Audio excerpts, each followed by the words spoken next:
supposed to be the big Eurosceptic, and I had lunch on Tuesday with Rumpy Pumpy, which I enjoyed far more than he did. And it was the group leaders, 7 of us, with Rumpy Pumpy. And Kamiński said, "Congratulations, Mr. Van Rompuy. I think the work that your task force is doing towards economic governance is very valuable." And of course, as you know, I was always a supporter of the Lisbon Treaty. And at that point, your jaw kind of fell down to here. I've become very cynical because, I mean, the Soviet Union used to kill its opponents, and what the European Union does is make them rich. Okay. Well, yeah. I mean, look at Neil Kinnock. Neil Kinnock led the Labour Party in Britain. He was violently opposed to the European project on the grounds that it robbed democracy. Became a European Commissioner. Yeah. It pays off. It pays off. Well, that's you're a commissioner. I mean, the pensions are unbelievable. So it is a bit depressing to see what happens. But they haven't bought me. But you have still no German friends in the parliament? No. Not Martin Schulz. Right, yeah, right. I'm actually one day I'm going to walk across the chamber and punch him. I really am.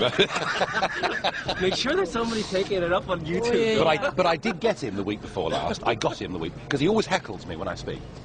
He always heckles Schulz, and we were talking about the international markets, and I said, "You, Mr. Schulz," I said, "you don't know anything about financial markets." And for once, he went quiet.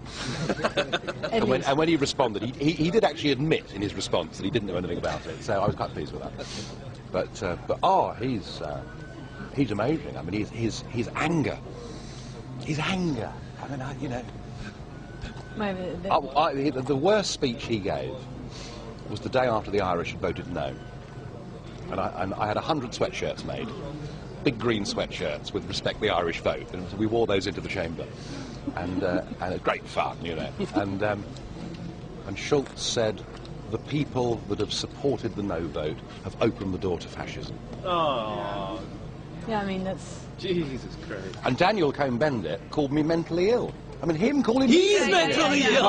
La sexualité d'un gosse, c'est absolument fantastique.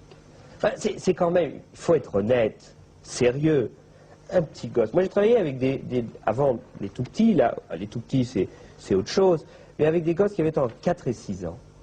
Bah, vous savez, quand une petite fille de 5 ans et demi, commence à vous déshabiller, oula, c'est fantastique. C'est fantastique parce que c'est un jeu absolument érotico. That wasn't working out.